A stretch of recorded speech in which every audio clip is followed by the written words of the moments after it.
mu mai fatan alkhairi, mu sa ƙarfi namu wanda Allah ya bamu mu kama mishi mu tura sai inda mai ya ƙare. Wataƙila masu kallo su yi tunanin cewa akwai wasu abubuwan alkhairi da ka gani a tattare da shi a lokacin da ya mulki, shi isa kake son sa, ko za ka iya gaya masu kallo? Ai to ka san ita da masu mutane ba za ka hana su su haɗi ra'ayinsu ba. Kawai da na gaya maka ni ɗan ra'ayi ne, ɗan aƙida ne, shakkanuwa ga tafiya. Amma idan ka ƙyale su kan kansu a gaba sai ka gani cewa sun fahimci komi, sun gane wannan mutumin abin da mun kai zargi ashe ba haka ba ne. Ka san ita tafiya dama haka ne. Yanzu mutane da yawa zan ba su shawa a tafiyar ga, amma duk lokacin da Allah ya nuna mana lokaci ya kawo lokaci sai ka gani cewa wani bi ma su za su fara cewa ka wannan mutumin ya to da Niger ya zo nan ga, amma yanzu kaga shi da Madugu haka gashi wayansu ma sai su rika sa kiyayya tsakaninmu da sauransu. Ai ba haka ne kuma abin shi ke ba, ka fahimce ni.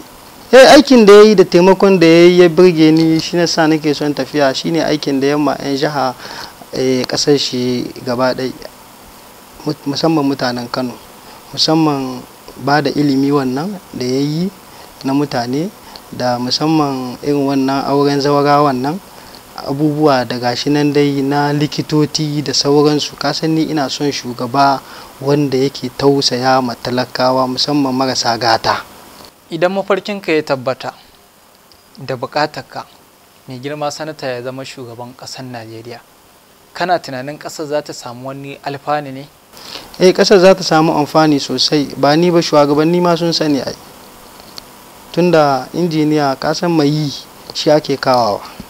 Injiniya Dr. Rabi'u Musa Kwankwaso duk wanda an Najeriya ya san cewa mutum ne mai daraja ne, kuma mai yi ne, kuma mai kima, mai kwatanta adalci game da talakawansu. Musamman yanzu in ka zamana za ka zama da kai fira da mutane sai kai suna ce maka a siyasa ƙarya ce, siyasa cuta ce. To gaskiya siyasar injiniya Dr. Rabi'u Musa Kwankwaso mai gidanmu, ni na tabbata kuma na yi imani siyasar shi ta gaskiya ce ba ƙarya ba ce, kuma ya yi an gani. In ma mutum bai yadda ba kawai wannan adawa ce, kuma ai a siyasa dole a yi adawa. Ba ma a siyasa ba, yanzu wanga lokaci da muke ciki a rayuwa za ka gani waɗansu abubuwa musamman mutane baka ra'ayinsu, wani baka ma san shi ba amma yana cikin harkarka. To shi dan adawa dan ya maka adawa in ta maka zahi ma ai kai da sauranka. Shi dan adawa kullum ilimi zai kara maka, wajen ya zo yana faɗa mutane ayyukanka wanda baka yi ba, wanda ba su yi masu kyau ba da saura masu taya suna kai rahoton su, kuma ka gani kai kanka in kai la'akari sai ka ce a dan adawan nan maganar da ya faɗi gaskiya ne, bari in je in gyara. Kaga kuma al'umma sai su ƙara son ka. Adawa kenan ai.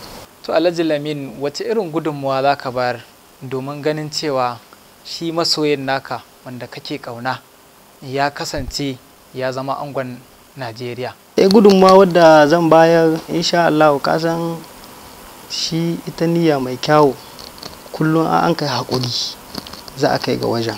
Ita ce gudunmawa irin wadda zan iya bayarwa cikin wagga tafiya. Za mu taya shi da addu'a kuma Allah ya ƙara masa lafiya da tsawon kwana. Amma na san cewa dai insha Allah villa ta Najeriya wanda sun ka shiga ɗaya sun ka ga gasa, dan akwai in mun kai haƙuri lokaci zai zo masu adawa ma za su ce mishi wannan wurin ya kamata su ba ogashi, tunda shi mai iyawa na kuma mai yi na kuma sun gani. Ai ka san kuma maganar lokaci ce, ba wanda bai mu kanshi uzuri wata ran.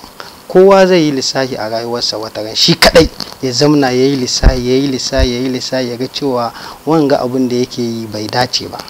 Wannan mutumin da muke nan muna ma wa'anga abubuwan mun sani, tunda yanzu an ka kawo gwamnati da shi, an ka rike amana ga wanda za a yi da sauransu.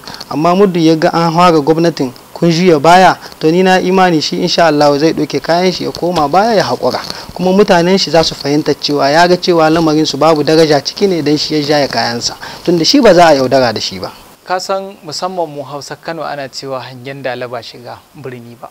Baka tunanin hangen ita kujerar shugaban ƙasa ake watakila ba lalle ma ya iya ba in ya samu? Ina da ƙarin goya, kuma musamman mutanen Najeriya sun fi ni Musa Kwankwaso 100% sai inda mai ya ƙare. A baya na ji kayi maganar murgaye shugaban ƙasar Libya wato a mai girma Gaddafi. Kana tunanin halayyarsu ta zo ɗaya ko shugabanci da sanata injiniya Dr. Rabi'u Musa Kwankwaso? Anya a haɗa siyasar Najeriya ko shugabancin 'yan Najeriya da na Libya? Ai duk wani maluki da kaga Allah ya yi ya yi abubuwa ya burge mutane, to kai ka sa ran wai shi ɗaya ne. Kullum Allah yakan yi ka, yakan yin ƙwararre kuma irin ka. Yanzu musamman wanda duk an Najeriya, in dai kana da digiri na siyasa daidai wanda ya kamata a ce kai takarar shugaban kasa, kuma in dai tsarin ka kai dama kana shawo siyasa ka shigo ta, ka fudda kanka cikin shugabanni, tunda duk wanda sun kai shugabanni mutane na daidai kai, ku duka mutane na Allah yi ku, kuma dan adam shi mai daraja ne, yana da matakan muhimmanci. Ina son mutum wanda zai ba dan adam